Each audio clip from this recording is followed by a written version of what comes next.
Welcome to Pursue Wisdom, the teaching podcast of Bethlehem Church in Austin, Minnesota. I'm Paul Steele. I'm the pastor at Bethlehem Church, and we are in a sermon series called Lost, as we take a look at how God wants us to use our money. Most Americans are lost when it comes to our finances. We have too much debt, and each month we experience significant financial pressure. Jesus and the rest of the Bible say too much about finances and money for us to be lost financially. My prayer is that this series will help you take the first steps in becoming a good manager, a good steward of the resources that God has given to you. Now let's get into the sermon.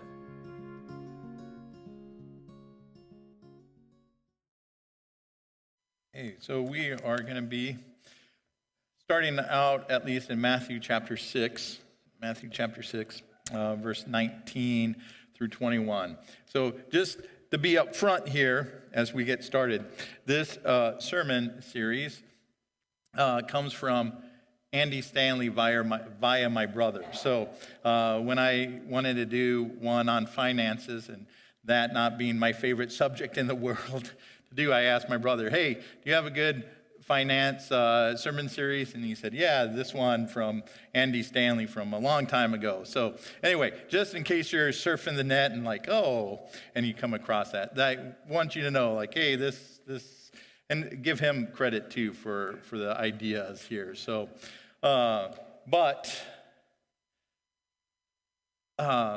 so as we get started here, I have this question.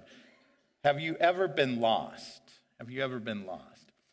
Now, it was the summer of 1993, so it was the summer after my freshman year at Nebraska Christian College, and I was living, I was back home, and my dad, one of the things he did was he just went around and filled in at different churches when they needed a preacher, and this one Sunday, there was a opportunity for me to preach at Lamar's, Iowa, the Church of Christ in Lamar's, Iowa, the ice cream capital of the world, right? Blue Bunny ice cream.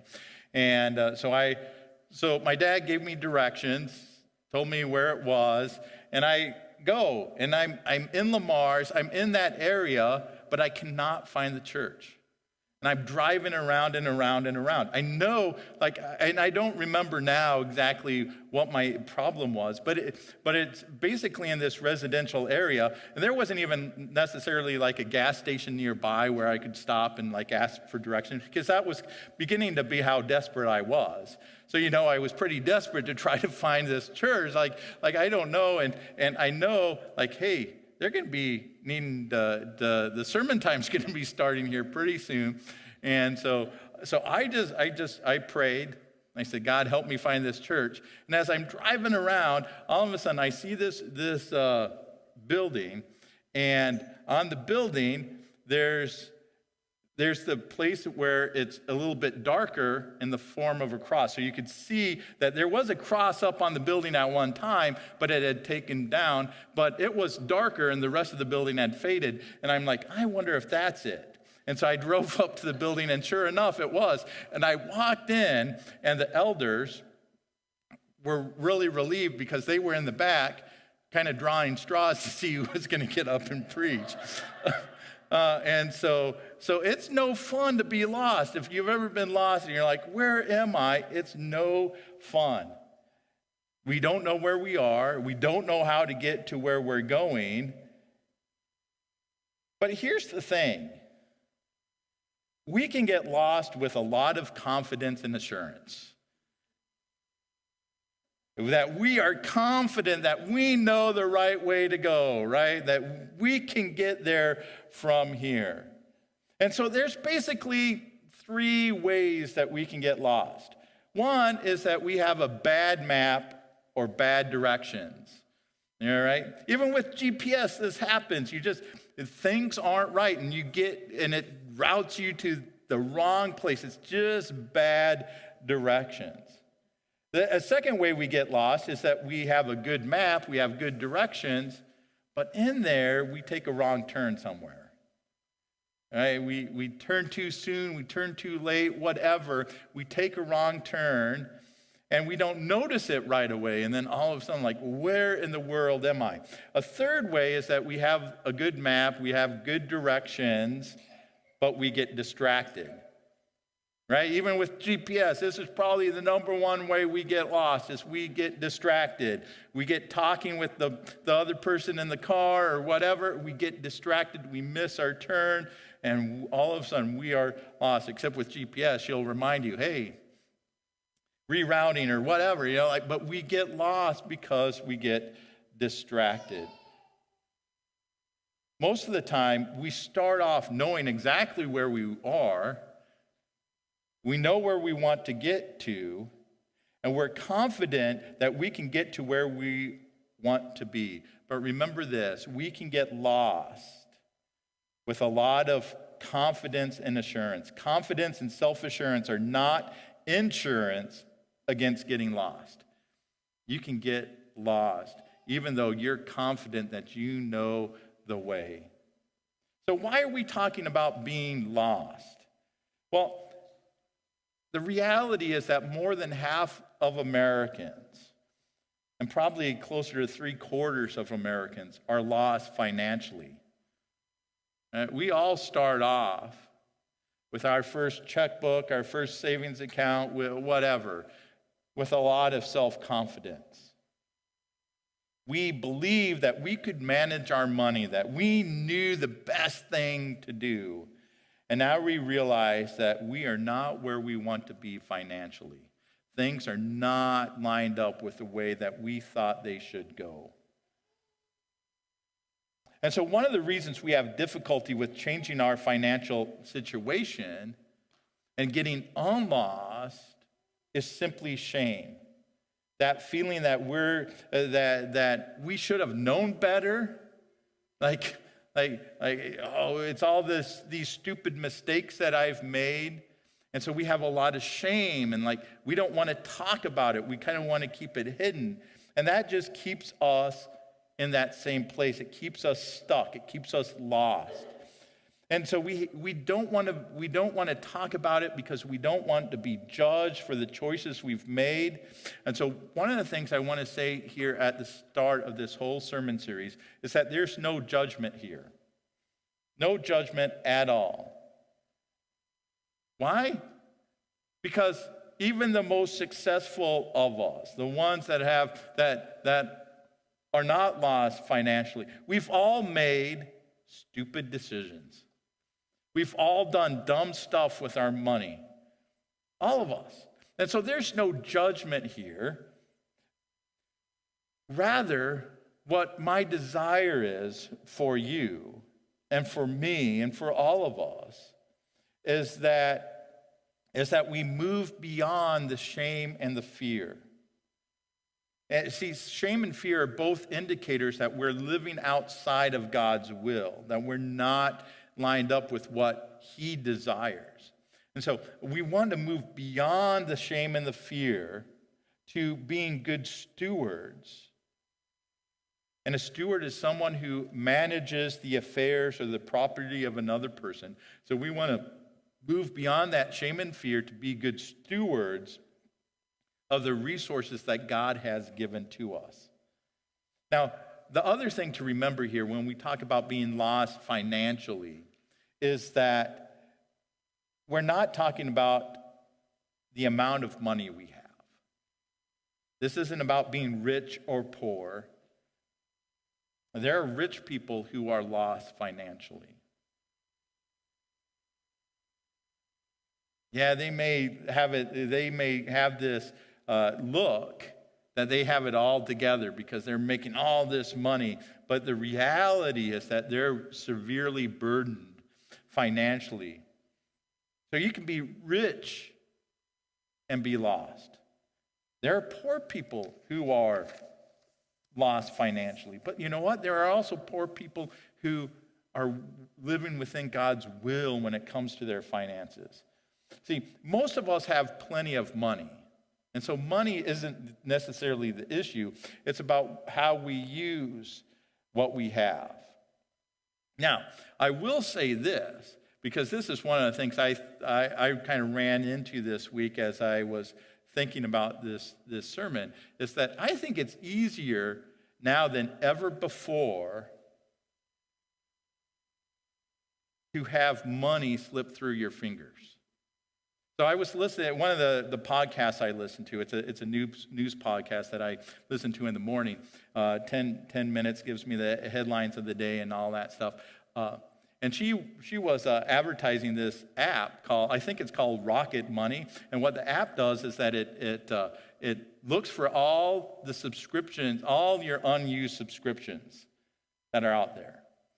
And according to the commercial, but that's what I'm going on. According to the commercial, the average American is spending $200 a month in subscription fees. And a lot of those aren't even being used. But think about it. Because this is what got me thinking about this week is that I was listening to Spotify, and I just have the free version of Spotify, but the downside of that is it gives you the same 10 songs to listen to over and over and over again. And okay, maybe I should think about, getting the subscription. It's $10 a month, $11 a month. Just think about how easy it is to put those things on your credit card. You have your Netflix one, you have Disney Plus, you have Spotify, you have Amazon Music, you have this and this, and then you have your Y membership, you have this, and you have all these things, and it's just coming out of your bank account. It's coming out. It's on your credit card. You don't even give it a second thought. And so I think it's easier than ever before just to have money slip right through your fingers and not even really think about it, because so much of this is just automatic anymore. And that's why, as God's people, if we're going to be good stewards of what he has given to us, we need to be intentional about where our finances go. What is our financial situation? So how do we know if we're lost financially? Well, first, one way that we can know is we spend more than we make. So if we're spending more as a way of life than we make, if more is going out each month than what's coming in, we're lost. A second way is if we don't know if we don't know if we spend more than we make. That's what I was just talking about. Are we spending more than we make? What is our situation? We're just kind of, that's where the saying, ignorance is bliss, is not true. Well, you may be ignorant of your situation. You may feel okay about that, but there's going to be bad things coming along. A third way is if you don't care if you spend more than you make. Hey, I have this credit card, and it says I have this much as a limit, and I'm going to use it all up. You just don't care, and that becomes your way of life.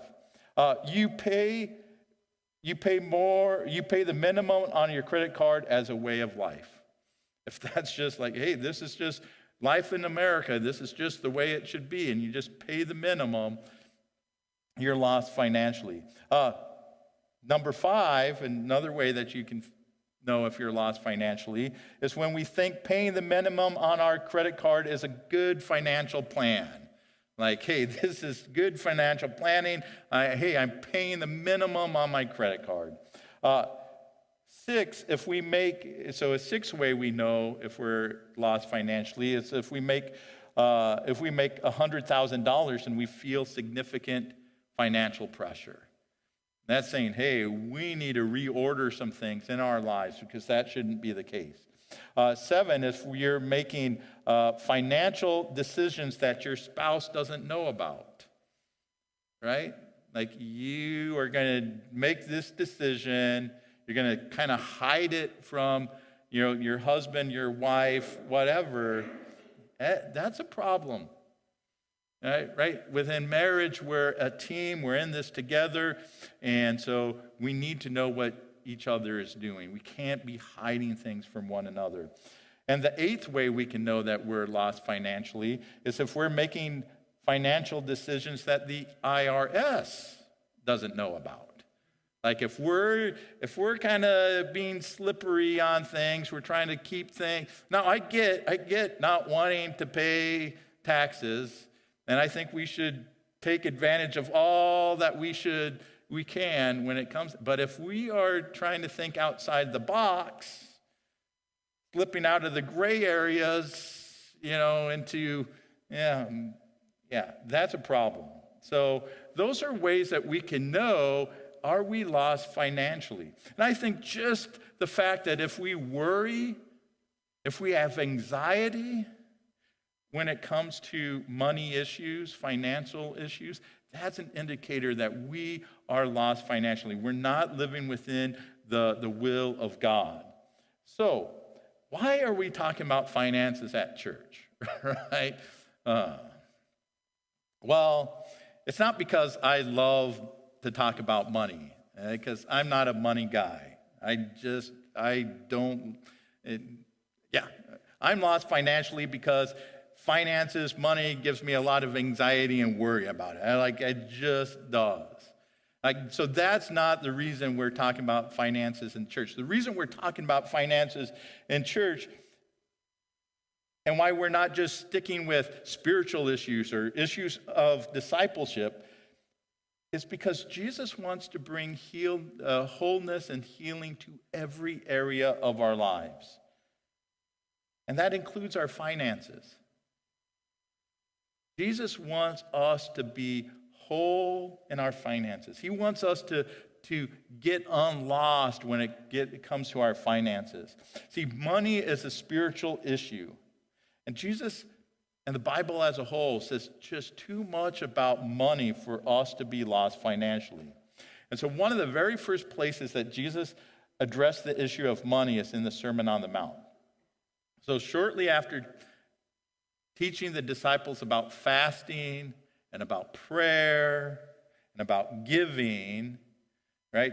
Not right after, but shortly after the Lord's Prayer, Jesus said this in Matthew chapter 6, starting with verse 19. Don't store up treasures here on earth where moths eat them and rust destroys them, and where thieves break in and steal. Store your treasures in heaven where moths and rust cannot destroy, and thieves do not break in and steal.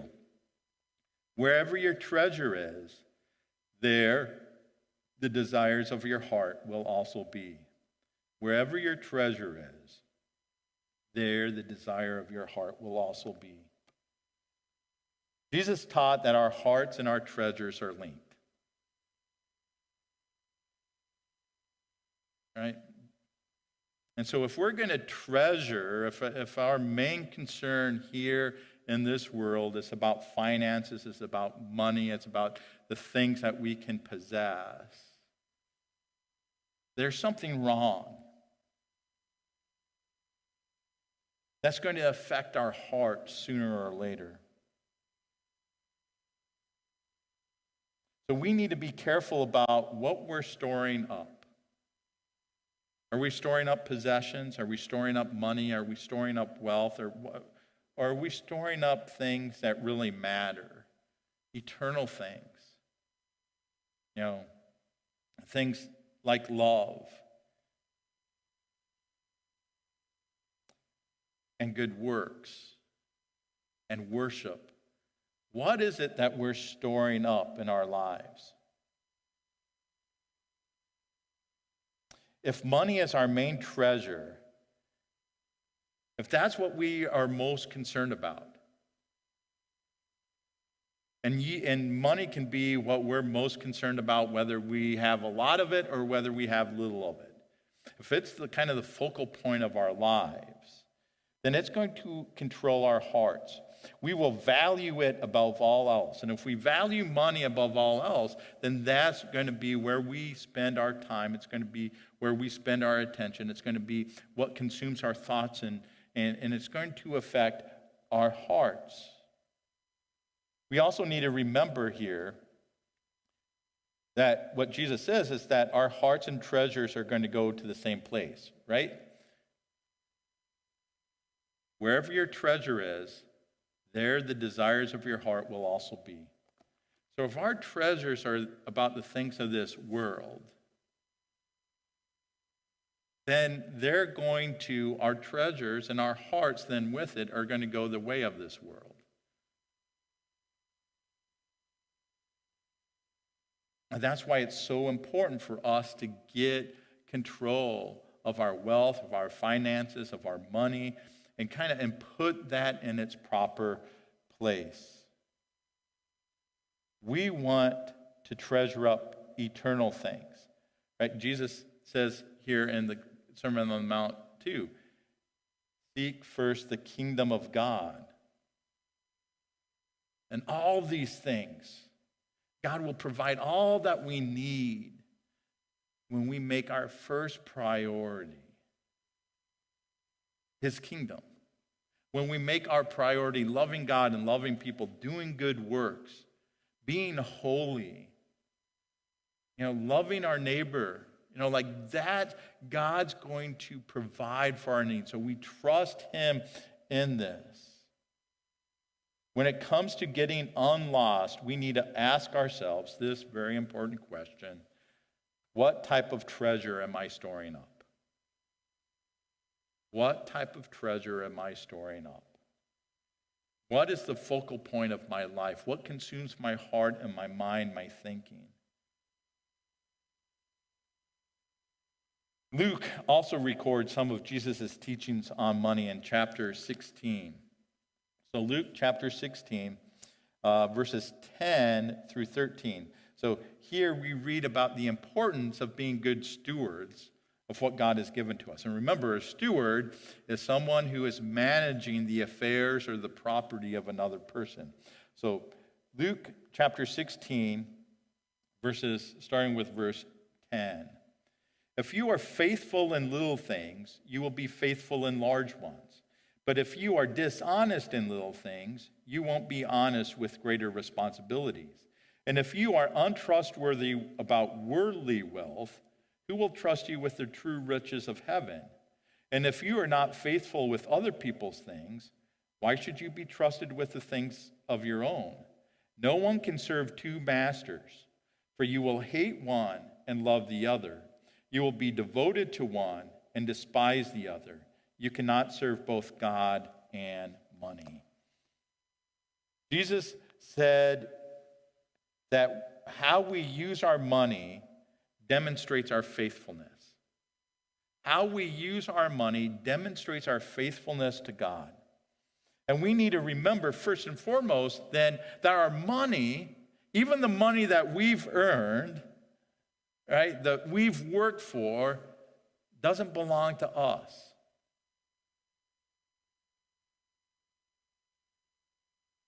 Right? The money that we have, the money that's in our bank account, the money that we get in our paycheck is not our money. It is money that God has given to us to manage, to use.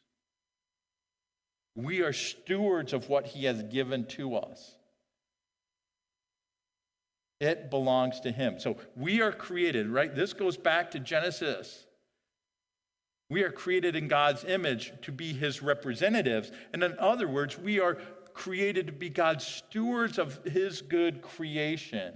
And as stewards, then we need to submit to Him, to His will. And the warning Jesus gives here is that if we're not wholly devoted to Him, if our first allegiance is not to God, then we're going to end up worshiping other things. And in this case, if we love things, if we love money more than God, then we're going to worship the money. The money then becomes our master. Instead of managing our money or the money that God has entrusted to us, our money is going to end up controlling us. And throughout the Bible, money is a common substitute for God. Money may be the number one competitor for our allegiance to God. Because in our minds, so often, money fixes all our issues. we just had more money, we wouldn't have any other worries, right? If we just had more money, we wouldn't have any worries. Money is the answer, so often we think. It takes the place of God to provide for us. We need to be first and foremost devoted to God. He is to be our master and king. And whatever we have, whether it's the money in our bank accounts, whether it's the houses that we live in, it is all God's. And we are stewards of that. Even our own bodies, our lives, they're not our bodies, they're not our lives. They are gifts that God has given to us to manage, take care of. And so we submit to his will, we submit to his authority, and we worship him. So as we talk about money here the next 3 weeks after this, which, as I said, is not my favorite topic. It fills me with anxiety and with worry and like, oh man, I'd just rather not. All right? I'd just rather not talk about it. I'd like hey, let's just forget this. Let's not think about it. But I want us to remember this. I don't want something from you.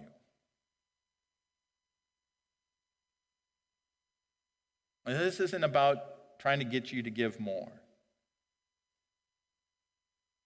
So if you're not aware, the last several years, at least 3 years, we here at Bethlehem have run on a deficit budget. We've set up the budget knowing that what comes in for giving each year is not going to cover what we plan on spending. And one of the reasons we've been able to do that is because of the generosity of people in the past, your generosity that has allowed us to have some savings. But God is so generous and has provided so much for us that the only time in these years that we've dipped into those savings was this past fall when we had to spend $10,000 to repair the stucco.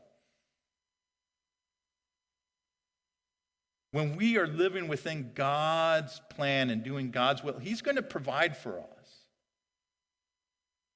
So my whole point here isn't to set some guilt trip onto you to like, hey, I need to give more to Bethlehem.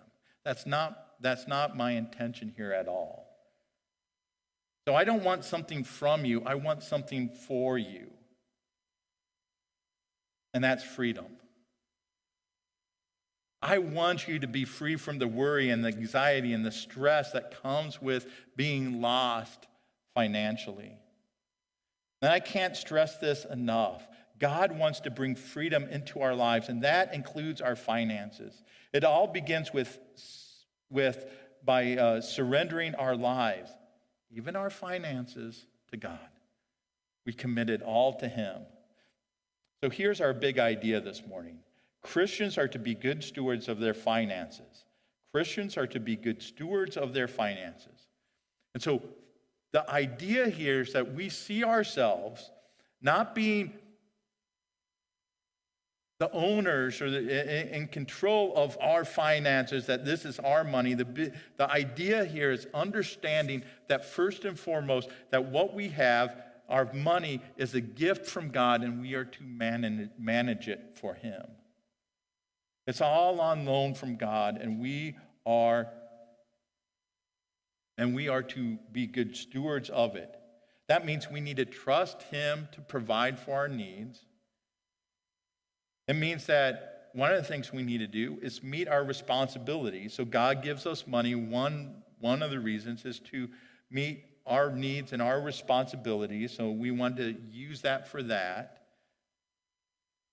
We need to know what we can afford and what we can't afford. And so there are just going to be some things that we're going to say no to, right? As much as we want to do it, We're going to have to say no to that vacation. We're going to have to say no to getting a new car. We're going to have to say no to some of the things the kids want to do or whatever. We need to know what we can afford. And we also need to make room in our managing of God's finances to be generous. Because God blesses us so we can be a blessing to others. And so we need to figure out, how can I be a blessing to others with what God has given to us? So here's our challenge this morning.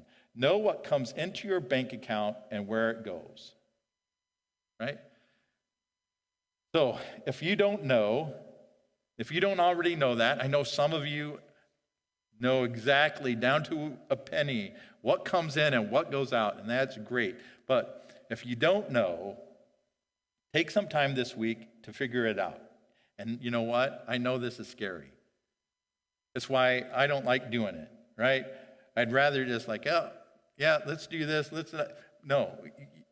This is one of those areas where we just have to face our fears and trust that, man, God's going to be with us in this. And so we submit it, we surrender it to him, because this is the important first step in getting unlost. Knowing what comes in and where it goes. If we don't do this, then there's just no hope. We need to know this basic information. So in this process, we need to trust God. It isn't going to be easy. That's what I wish there was just an easy way for this all to change. Like, hey, but like anything, from losing weight to getting healthy, getting our finances in order, it's not a simple process. It doesn't happen overnight. But I'm certain that as we take the necessary steps to get to the right place, God's going to provide what we need. He's going to go with us. He wants us to experience freedom. He wants us to be good stewards of his resources. That's his desire for our lives. And so we need to trust him. Let's trust God in this process of getting unlost financially.